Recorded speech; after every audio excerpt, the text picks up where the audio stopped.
Hurry. You forgot the frog. Gotta look for the frog seal when you shop. Otherwise, you could hurt farmers and the environment. Okay, sweetie. Here, we'll talk about the environment after breakfast.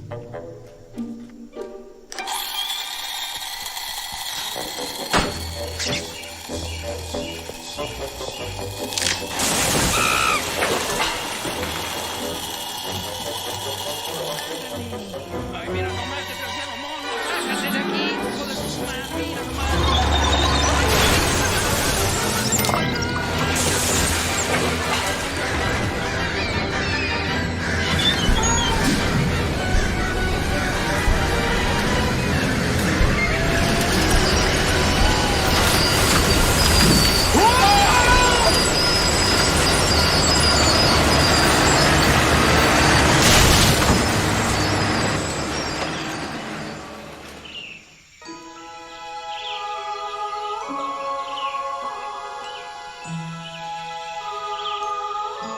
Just because you can't see the consequences doesn't mean there aren't any.